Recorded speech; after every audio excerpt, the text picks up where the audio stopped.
Hello యాస్ friends, welcome to my channel. And ఈరోజు video వచ్చేసరికి అయితే 9th క్లాస్ ఎన్సీఆర్టీ ఎక్స్ప్లెయిన్ చేయబోతున్నాను. డీటెయిల్గా కాదు, సమ్ బేసిక్ లెవెల్లో ఎక్స్ప్లెయిన్ చేస్తాను. అండ్ ఇదిగోండి 9th క్లాస్ ఎన్సీఆర్టీ ఈ బుక్ అనమాట. 9th క్లాస్ చదివాను అండ్ చాలా అంటే చాలా important book. 8th class book important అనుకున్నా కానీ దానికి మించింది.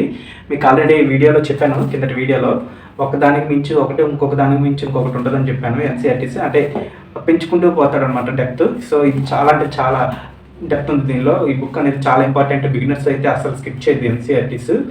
స్కిప్ చేస్తే మాత్రం నిజంగా చెప్తున్నా, ఏ బుక్ ఎలాంటి బుక్స్ చదివినా సరే మీకు అంత త్వరగా అర్థం కాదు. ఫస్ట్ ఎన్సీఆర్టీస్ నుంచి స్టార్ట్ చేయండి, అర్థమవుతుంది. ఇదంతా బేసిక్ లెవెల్, బట్ డెప్త్ అయితే ఉంది, చాలా డెప్త్ అయితే ఉంది. అండ్ నోట్స్ కూడా చాలా ఎక్కువ రాసుకున్నాను కూడా నేను. ఇంతకుముందు వీడియోస్లో చూపించాను, చాలా తక్కువ నోట్స్ ఉండేది, బట్ ఇప్పుడైతే మాత్రం చాలా ఎక్కువ నోట్స్ ఉంది. అంత డెప్త్ ఉందన్నమాట. చాలా ఇంపార్టెంట్ టాపిక్స్ ఉన్నాయి, అవన్నీ మీకు చెప్తాను. అండ్ నాకు తెలిసి అయితే ఈ ఎక్స్ప్లెనేషన్ 9th క్లాస్లో వచ్చేసరికి 2 పార్ట్స్ కింద రావచ్చు, ఎందుకంటే కంటెంట్ అలా ఉందన్నమాట. సో చెప్పే విధానం కూడా కొంచెం పెరిగిద్ది. సో నాకు తెలిసి 2 పార్ట్స్ రావచ్చు. ఫస్ట్ పార్ట్ అనమాట ఇది. అండ్ ఇంకా ఇంకో విషయం, మెయిన్గా ఎందుకు చూడాలంటే ఈ ఎన్సీఆర్టీ వీడియోస్ మీరు బిగినర్స్ అనుకోండి, ఏ కాన్సెప్ట్స్ ఉన్నాయి అన్నవి అయితే తెలుస్తాయి. అండ్ ఎంత ఇంపార్టెంట్ అన్నది కూడా తెలుస్తుంది. ఇంకా మీరు ఆల్రెడీ ప్రిపేర్ అవుతున్న వాళ్ళు కానీ ప్రిపేర్ అయిన వాళ్ళు కానీ ఉంటే మీకు రివిజన్ చేసుకున్నట్టు ఉంటుంది. చెప్పాలంటే ఇప్పుడు నేను టాపిక్స్ చెప్తాను. ఆ టాపిక్స్ మీరు చూసారనుకోండి, వీడియో చూసారనుకోండి, మీరు చదివే ఉంటారు కదా, ఆటోమేటిక్ ముందే చదివి ఉన్నారనుకోండి. నేను చెప్తున్నప్పుడు ఓకే ఈ కాన్సెప్ట్లో ఇవ్వంటాయి, ఈ కాన్సెప్ట్లో ఇవ్వంటాయి, ఈ కాన్సెప్ట్లో ఇవ్వంటాయి అని మీకు మైండ్ మీకు రివిజన్ చేసుకునే టైం రివిజన్ చేసుకున్నట్టు కూడా ఉంటుంది. సో అందుకనేసి వీడియోని ఎండ్ వరకు స్కిప్ చేయకుండా చూడండి. అండ్ మెయిన్గా ఎన్సీఆర్టీస్ ఎక్స్ప్లెనేషన్స్ని ఫాలో అవ్వండి, ఓకేనా. ఇవేదో నా వ్యూస్ కోసం అయితే నేను ఇది ఇవేం చేయడం లేదు. జస్ట్ నాకు రివిజన్గా ఉంటుంది అండ్ మీకు కూడా వినడం వల్ల రివిజన్ కూడా ఉంటుందని చెప్పేసి చేస్తున్నాను, అంతకు మించి ఏం లేదు. అండ్ ఇంకా ఈరోజు ఏం చదివాను అన్నదైతే ఇంకా చూపిస్తాను. అండ్ నోట్స్ కూడా చూపిస్తాను అనమాట. నోట్స్ ఏం రాసుకున్నాను అన్నది కూడా చూపిస్తాను. సో ఇంకా వీడియోలోకి అయితే వెళ్ళిపోదాం. 9th క్లాస్ ఎన్సీఆర్టీ బుక్ వచ్చేసరికి అయితే ఈ బుక్ ఏనండి. సో చూసారు కదా, నేను ఆల్రెడీ కింద వీడియోలో చెప్పాను, 2 చాప్టర్సే చదివాను. 2 చాప్టర్ కూడా, సెకండ్ చాప్టర్ కూడా కొంచెమే చదివాను, ఒక 2 పేజెస్ 3 పేజెస్ అని చెప్పేసి. సో పూర్తిగా చదవలేదని. సో ఈ 6 చాప్టర్స్ అనమాట ఈ ఎన్సీఆర్టీస్లో ఉంటాయి. అండ్ చెప్తున్నా చాలా ఇంపార్టెంట్. ఓన్లీ 6 చాప్టర్స్ అనుకోవద్దు, వీటిలో ఉండే సబ్ టాపిక్స్ చాలా ఇంపార్టెంట్, చాలా అంటే చాలా ఇంపార్టెంట్. అర్థం కాకపోతే 2-3 సార్లు చదవండి, అర్థం చేసుకొని చదవండి, ఏదో చదివామన్నట్టు చదవద్దు, ఓకేనా. అంత ఇంపార్టెంట్ టాపిక్స్ కాబట్టి నేను ఇన్నిసార్లు చెప్తున్నాను. ఇప్పుడైతే ఫస్ట్ చాప్టర్ ఆల్రెడీ ఎక్స్ప్లెయిన్ చేసేసాను కిందటి వీడియోలో. ఎవరైనా చూడని వాళ్ళు ఉంటే వెళ్ళి చూడండి. అండ్ ఇప్పుడు వచ్చేసరికి అయితే second chapter what is democracy and why democracy, దాని గురించి అయితే చూద్దాం. అండ్ మీకు కొంచెం రివిజన్గా కూడా ఉంటుంది అనమాట. అంటే ఇప్పుడు నేను టాపిక్స్ చూపిస్తాను కదా, మీరు ఆల్రెడీ చదువుంటే రివిజన్గా అనిపిస్తుంది. లేదు చదవలేదు ఇప్పుడే స్టార్టింగ్ అని అనుకుంటే మాత్రం మీకు ఇప్పుడు చూస్తారు కదా వీడియో, ఎప్పుడన్నా చదివినప్పుడు మీకు కొంచెం ఇది ఆల్రెడీ దీని గురించి ఈ టాపిక్ గురించి వీడియో చూశాను కదా ఒకసారి అని మీకు మైండ్ కూడా రిమైండ్ చేస్తాను మీకు. సో అదనమాట. సో స్కిప్ చేయకుండా చూడండి. ఇప్పుడు వచ్చేసరికి అయితే what is democracy and why democracy. మనకి అసలు డెమోక్రసీ అంటే ఏంటి, అసలు డెమోక్రసీ అవసరం మనకేముంది, అసలు మనకి ఎందుకు అవసరం డెమోక్రసీ అనేది అయితే ఉంటుందన్నమాట. యాక్చువల్లీ చెప్పాలంటే దీనిలోని అదర్ కంట్రీస్ని ఎగ్జాంపుల్గా తీసుకొని ఎక్స్ప్లెయిన్ చేశారు. అంటే వాళ్ళకి నాన్ డెమోక్రటిక్ కంట్రీస్, అంటే వాళ్ళు డెమోక్రసీ లేదనుకో, వాళ్ళని తీసుకొని వాళ్ళు ఎలా సఫర్ అయ్యారు, వాళ్ళు డెమోక్రసీ కావాలని ఎలాంటి పోరాటాలు చేశారు, అండ్ వాళ్ళు ఎలా పొందారు ఆ డెమోక్రసీని, అదంతా ఎక్స్ప్లెయిన్ చేశారనమాట. అవి చదివామనుకోండి ఆటోమేటిక్గా మనకి తెలిసిపోతుంది, ఇలాంటివి ఫేస్ చేశాం కాబట్టి మనకి డెమోక్రసీ అవసరమైందా అని చెప్పేసి మనకి ఆల్రెడీ ఒక బేసిక్ నాలెడ్జ్ అనేది వచ్చేస్తుంది. సో అదనమాట ఈ వాట్ ఈస్ డెమోక్రసీ అనే దాంట్లోనైతే అదే ఉంటుంది. And why define democracy, already మీకు చెప్పాను కదా, ఎలాంటి ప్రాబ్లమ్స్ ఫేస్ చేశారు, ఎందుకు అవసరం వచ్చింది వాళ్ళకి, వాళ్ళు ఫేస్ చేసిన ప్రాబ్లమ్స్ వల్ల వాళ్ళు డెమోక్రసీని కావాలనుకున్నారు కదా. సో ఆ ప్రాసెస్ అనేది ఉంటుంది. సో ఎగ్జాంపుల్ కింద తీసుకున్నారనమాట. సో ఇది. అండ్ నెక్స్ట్ వచ్చేసరికి అయితే డెఫినేషన్ మ్యాక్సిమం తెలిసే ఉంటుంది అందరికీ. Democracy is a form of government in which the rulers are elected by the people. అంటే మనం ఎంచుకుంటాం కదా, సో రిప్రజెంటేటివ్స్ని, రూలర్స్ని మనం ఎంచుకునే దాన్ని డెమోక్రసీ అంటారు అనమాట. అసలు ఎందుకు మనం ఆ రిప్రజెంటేటివ్స్ని ఎంచుకోవాలి, అసలు రిప్రజెంటేటివ్స్కి మనకి యూజ్ ఏంటి వాళ్ళని ఎంచుకోవడం వల్ల, అలాగే ఆ డెమోక్రసీ మనకి ఎలాగ ఒబీడియంట్ అంటే మనకి ఎలా ఉపయోగపడుతుంది అని మొత్తం టాపిక్ అయితే ఉంటుంది దీనిలోని. ఈచ్ అండ్ ఎవ్రీథింగ్ ఎక్స్ప్లెయిన్ చేశారు. సో మిస్ కాకుండా అయితే చదవండి. సో ఇది వచ్చేసరికి అయితే ఈ డెఫినేషన్ని ఎక్స్ప్లెయిన్ చేశారు ఇదంతా. అండ్ ఎక్స్ప్లెయిన్ చేశారు అంటే డిఫరెంట్ కంట్రీస్ని తీసుకొని ఆ కంట్రీస్లో జరిగిన ఇష్యూస్ని దీనిలో యాడ్ చేసేసి మనకు అర్థం అవ్వడానికి డీటెయిల్గా ఎక్స్ప్లెయిన్ చేశారు ఆ ఇష్యూస్ని. అండ్ ఇప్పుడు అయితే మ్యాక్సిమం నేపాల్లోనైతే కింగ్ పరిపాలిస్తాడు అనమాట. సో రిప్రజెంటేటివ్స్ లేరు, కింగ్ పరిపాలిస్తాడు, కింగ్ కింద రిప్రజెంటేటివ్స్ ఉంటారు. సో కింగ్ ఏం చెప్పారంటే అదే మిగతా వాళ్ళు కూడా చేయాల్సిందే, ఇంకా తప్పదు. బట్ అలాంటి దానిని వద్దనుకొని వాళ్ళు డెమోక్రసీ కోసం పోరాడారు. డెమోక్రసీ కోసం పోరాడి వాళ్ళు ఎలాగా సాధించారు అన్నదే ఉంటుంది అనమాట దీనిలో. సో చూడండి, ఆర్ట్ కింద వీడియోలో కూడా ఉంటుంది, అది కింద అంటే 8th క్లాస్ అనుకుంటా, 8th క్లాస్ NCERTలో కూడా ఉంటుంది. సో మళ్ళీ ఇక్కడ కూడా వచ్చింది అది. సో చదవండి, మీకు అర్థమవుతుంది. అండ్ నెక్స్ట్ వచ్చేసరికి అయితే ఫీచర్స్ ఆఫ్ డెమోక్రసీ. ఈ ఫీచర్స్ ఆఫ్ డెమోక్రసీ అంటే ఏంటంటే డెమోక్రసీలో ఉండే ఫీచర్స్ ఏంటి, అసలు డెమోక్రసీ మనకు అవసరం కదా, అదే ఎందుకు అవసరం అనేది అయితే ఎక్స్ప్లెయిన్ చేశారు. ఆ ఫీచర్స్ ఏంటి అన్నవి అయితే చూద్దాం. ఫస్ట్ వచ్చేసరికి అయితే major decisions by elected leaders. Actually ఇప్పుడు కింగ్ పరిపాలిస్తే కింగ్ తీసుకుంటాడు డిసిజన్స్ ఏమైనా సరే, అదే మనం ఎన్నుకుంటాం కదా, వాళ్ళు తీసుకోవాలి నిర్ణయం, అప్పుడే అది మనం తీసుకున్న నిర్ణయం కింద అవుతుంది, అంటే మన కోసం తీసుకున్న నిర్ణయం కింద అవుతుంది. అదే కింగ్ కానీ లేకపోతే ఎవరైనా తీసుకున్నారు అనుకోండి, వాళ్ళు ఏంటంటే వాళ్ళు ఓన్గా తీసేసుకుంటారు, వాళ్ళకి నచ్చింది తీసేసుకుంటారు ఏ డిసిజన్ అయినా సరే. సో అలా కాకుండా మనం ఎన్నుకున్న వాళ్ళు మన కోసం ఏ డిసిజన్ అయినా సరే, ఏ లా అన్నా సరే ప్రవేశపెట్టాలి అనేది ఈ ఫీచర్స్లో ఒకటి అనమాట. ఫస్ట్ వచ్చేసరికి major decisions by elected leaders. And next features వచ్చేసరికి అయితే ఇది కూడా ఎక్స్ప్లెయిన్ చేశారు. అండ్ ఎగ్జాంపుల్ కింద దీనిలోనైతే పాకిస్తాన్ తీసుకున్నారనమాట. అండ్ నెక్స్ట్ వచ్చేసరికి అయితే free and fair electoral competition. ఇదేంటంటే ఇప్పుడు అపోజిషన్ పార్టీ ఉంటేనే కదా రూలింగ్ ఉన్న పార్టీకి మజా ఉంటుంది.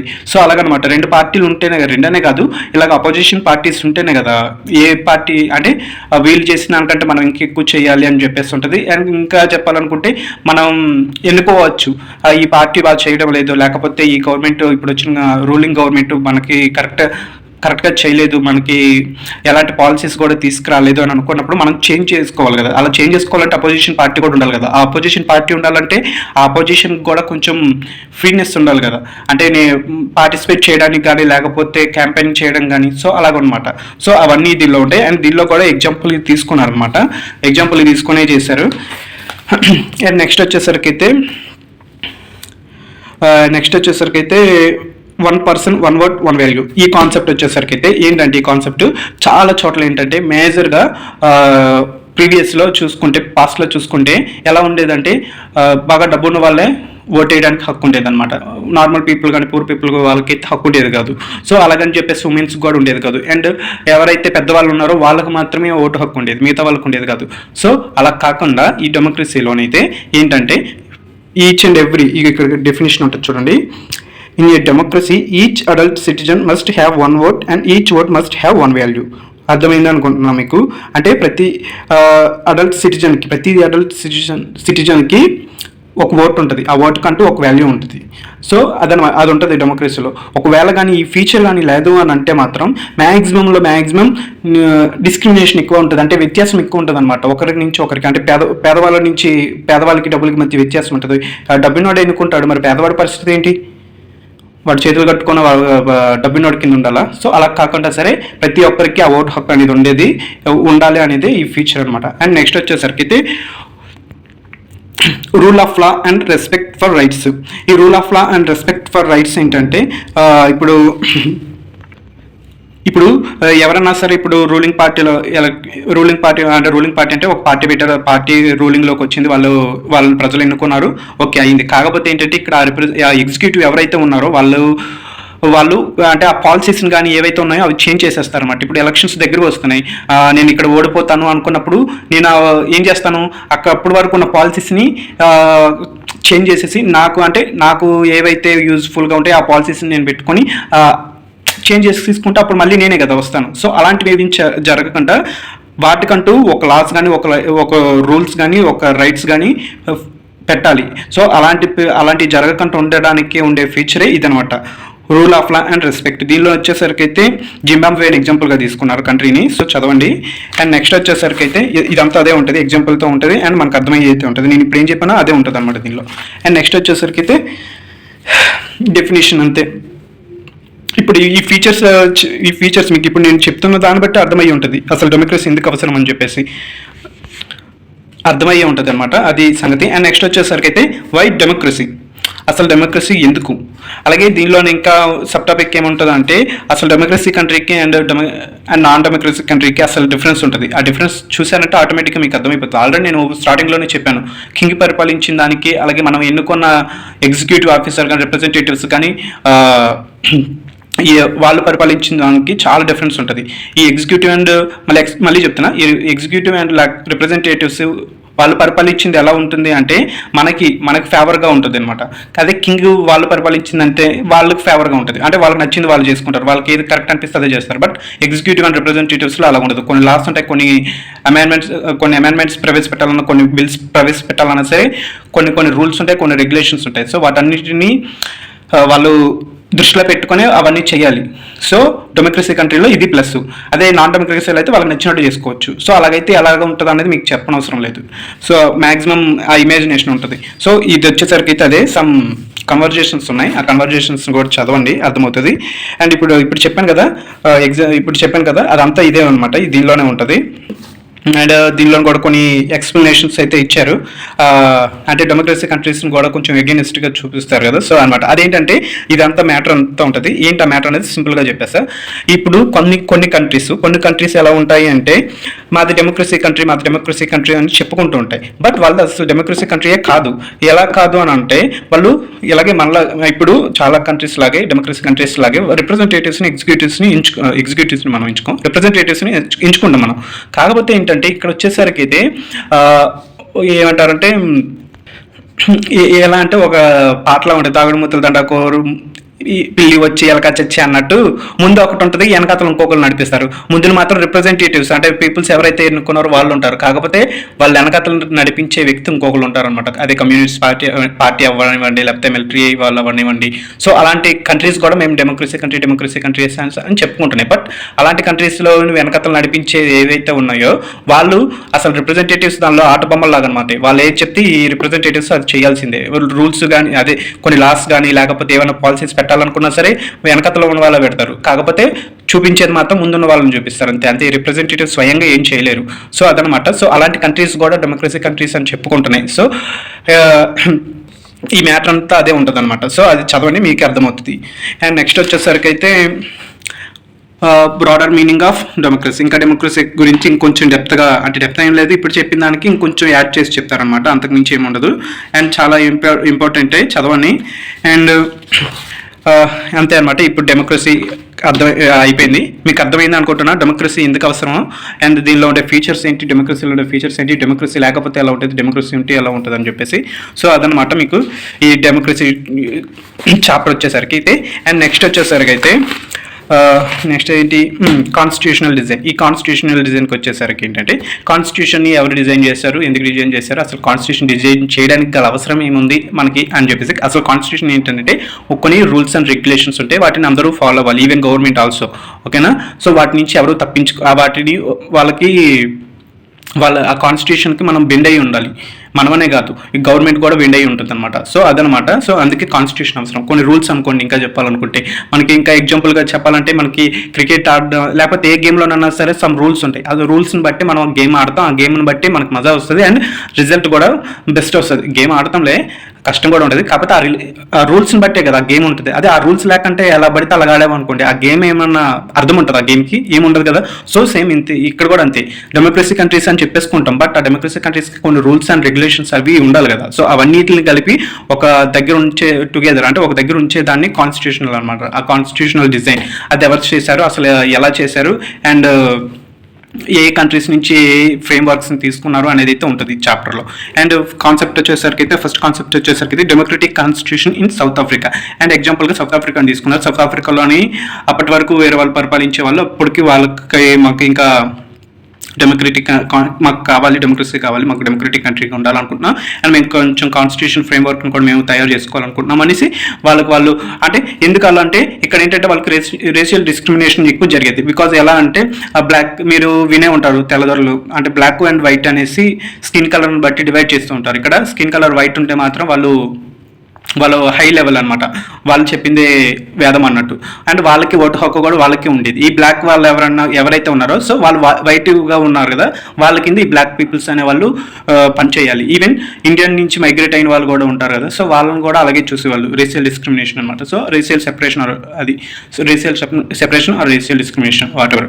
సో అదనమాట, అది ఉంటుంది. వాటి నుంచి ఈ వీళ్ళు సౌత్ ఆఫ్రికా పీపుల్స్ వాటి నుంచి బయటపడి వాళ్ళకంటూ ఒక కాన్స్టిట్యూషన్ని ఎలా డిజైన్ చేసుకున్నారు అన్నదే మాత్రమే ఉంటుంది. ఓకేనా, ఇదంతా అదే. సో చదవండి, చాలా అర్థమవుతుంది. ఓకేనా, ఇప్పుడైతే ఇది చూపిస్తున్నాం కదా, అదే ఉంటుంది. అండ్ నెక్స్ట్ వచ్చేసరికి why do we need constitution. ఇప్పుడు ఆల్రెడీ మీకు ముందే చెప్పేశాను కదా, రూల్స్ అన్నీ ఒక దగ్గర ఉండేసి ఆ రూల్స్ని ఫాలో అవుతూ ఉంటేనే అందరం కొంచెం స్వేచ్ఛగా పీస్ఫుల్గా సాగగలం. లేకపోతే మాత్రం ఎలా పడితే అలా ఉంటే మాత్రం ఎంత దరిద్రంగా ఉంటుంది అన్నది మీరు ఊహించుకోండి. ప్రతి దానికి రూల్స్ ఉంటాయి కదా, మనకి గేమ్స్ అవన్నీ దేనికైనా సరే కొన్ని రూల్స్ ఉంటాయి. ఆ రూల్స్ ఎందుకుంటాయి దాన్ని కంట్రోల్ చేయడానికి, ఆ పవర్ని కంట్రోల్ చేయడానికి అనుకోండి, లేకపోతే అక్కడ ఉన్నదాన్ని ఒక రీతిలో ఒక పద్ధతిలో వెళ్ళడానికి అనుకోండి. సో ఇలా అనమాట. సో అన్ని రూల్స్ ఉంటాయి.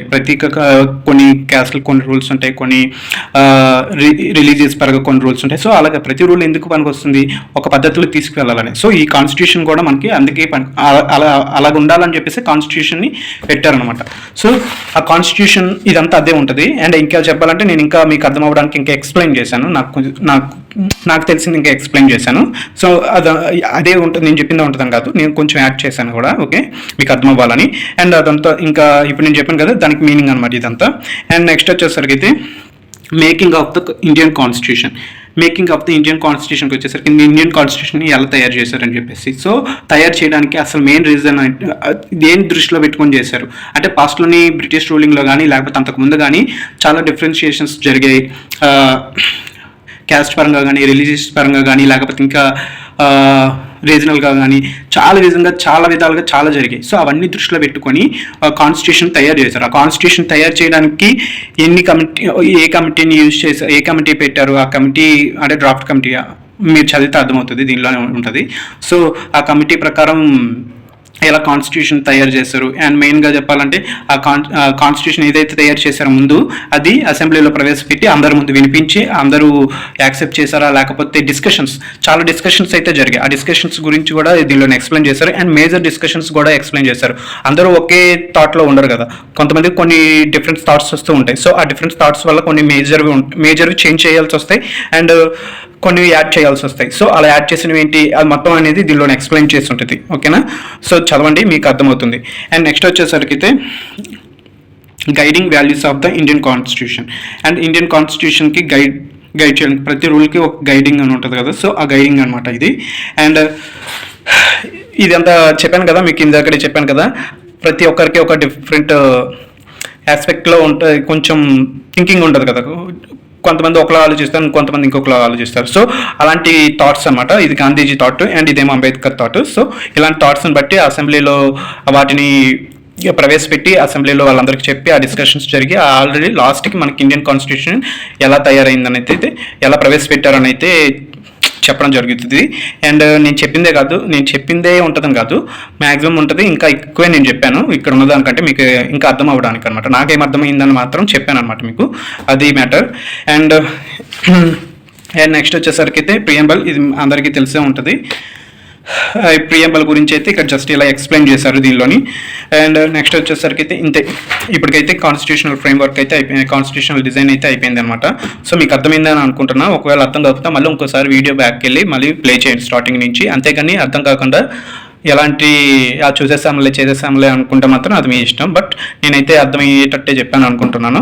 ఇవి వచ్చేసరికి అయితే పార్ట్ 1 ఇక్కడ వరకే చెప్తాను, ఇప్పటికే చాలా లెంతీ అయింది. నెక్స్ట్ ఇంకా టాపిక్స్ చెప్పానంటే మీకు కొంచెం కన్ఫ్యూజన్గా ఉండొచ్చు. అండ్ నెక్స్ట్ చాప్టర్స్కి వచ్చేసరికి అయితే ఎలక్ట్రల్ పాలిటిక్స్ ఇక్కడ నుంచి అయితే చెప్తాను అనమాట. అంటే ఎలక్షన్స్ ఎలా జరుగుతాయి ఏంటి అనేది ఇక్కడ నుంచి అయితే నెక్స్ట్ పార్ట్ 2లో ఉంటుంది. పార్ట్ 2 కూడా వీడియో తీసి అప్లోడ్ చేస్తాను.